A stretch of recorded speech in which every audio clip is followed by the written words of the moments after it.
The envelope trembled in Mark Wilson's weathered hands. Inside was a check for $2.7 million. Just 6 weeks earlier, he'd given away his last meal to a stranger at a diner, not knowing she was the heir to one of the city's largest fortunes, or that she was dying of cancer with no family left to inherit her wealth. Now, as he stood in his cramped apartment where the electricity had been shut off 3 days ago, he couldn't stop the tears. His 8-year-old daughter Emma wouldn't have to change schools again. They wouldn't be evicted tomorrow. But why him? And why hadn't the mysterious woman ever said a word about who she really was?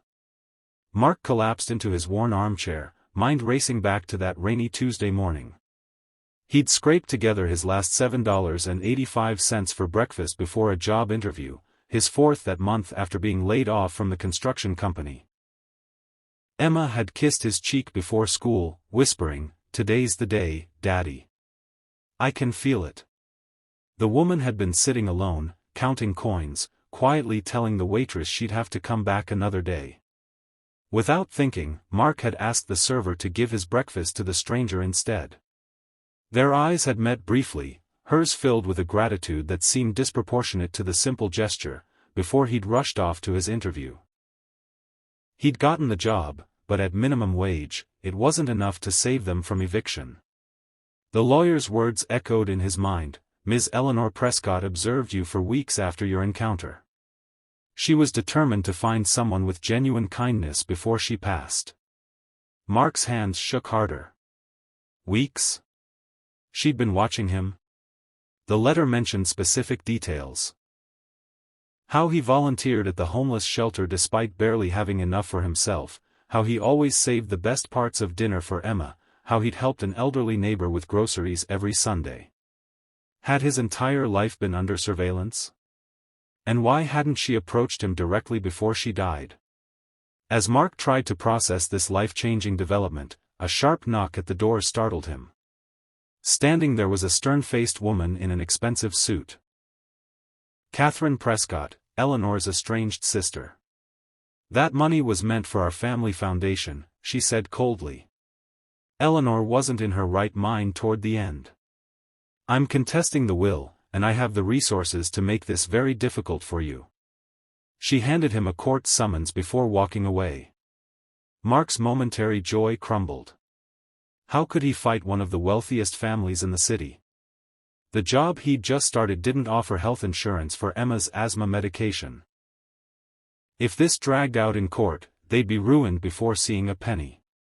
The next morning, Mark dropped Emma at school, not telling her about either the inheritance or the legal challenge.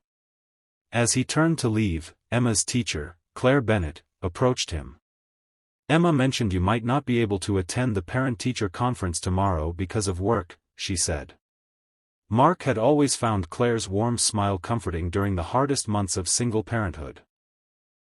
"I could meet you for coffee instead, if that helps." Something in her expression made his heart skip.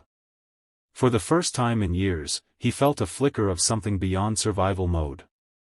"I'd like that," he replied, wondering if he should tell her about the inheritance, or the lawsuit that threatened to take it away.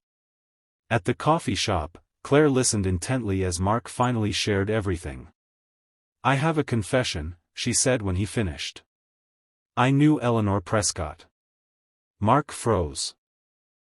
"She volunteered at our school library last year during her treatments. She mentioned watching someone special, but I had no idea it was you." Claire hesitated, then reached into her bag. "She gave me something to hold on to, said I'd know when to pass it along." She handed Mark a sealed envelope. Inside was a handwritten journal documenting Eleanor's final months, and evidence that Catherine had manipulated Eleanor's medications, hoping to hasten her death and inherit sooner. "Eleanor suspected this might happen," Claire explained. "She wanted insurance for whoever received her gift." Mark stared at the journal, heart pounding. This was exactly what he needed to fight Catherine's legal challenge, but using it meant exposing family secrets that could destroy reputations and businesses. Was justice for himself worth the collateral damage to others? And why had Eleanor entrusted this explosive information to Claire specifically? As their coffee grew cold, Claire's hand found his across the table. "Eleanor told me to look out for the man who gave away his breakfast," she said softly. I think she was matchmaking from beyond the grave. The realization hit Mark like a thunderbolt. Eleanor hadn't just been watching him, she'd been orchestrating a future for him and Emma that extended far beyond financial security. The court date arrived faster than Mark anticipated. Catherine had expedited the proceedings, confident her team of attorneys would overwhelm him. Mark had found a lawyer willing to work on contingency, but they were outmatched. As Catherine's legal team presented their case, painting Eleanor as mentally incompetent, Mark felt his hopes fading. When his turn came, he approached the bench with Eleanor's journal. "Your Honor, I'd like to submit this evidence," he said, his voice steady despite his racing heart. But as the bailiff reached for the journal, Mark hesitated. The courtroom fell silent. He thought of Emma, of Claire, of Eleanor's final wish. Was this what she would have wanted, a bitter legal battle that exposed her family's darkest secrets? "I'd like to propose a compromise," Mark said suddenly. Catherine looked up, suspicious. "I don't need $2.7 million. I'm requesting the court award me enough to secure housing for my daughter and cover her medical needs." He named a figure less than a quarter of the original inheritance. "The rest can go to the Prescott Foundation, with the stipulation that a portion funds breakfast programs for children in need." Catherine's expression shifted from triumph to confusion. The judge leaned forward, intrigued. "And the journal?" she asked. Mark glanced at Claire in the gallery. "It stays sealed, unless Ms. Prescott rejects this offer." Outside the courthouse, after Catherine reluctantly agreed to the terms, Claire embraced Mark. "Eleanor would be proud," she whispered. Mark nodded, watching Emma play on the courthouse steps, carefree for the first time in years. "I think she knew I didn't need millions to be happy," he replied. "Just enough to stop worrying, and maybe." He looked into Claire's eyes, "Room to let someone new into our lives." 6 months later, Mark used part of his settlement to open a small diner near Emma's school. He named it Eleanor's, and every morning, they set aside 5 free breakfasts for those in need. A framed photo of a smiling elderly woman hung near the entrance, a reminder that sometimes the smallest kindness can change multiple lives in unexpected ways. As Mark flipped pancakes on the first anniversary of receiving Eleanor's gift, he watched through the serving window as Claire helped Emma with her homework at their usual table. The diner had become a neighborhood fixture, a place where people from all walks of life came together.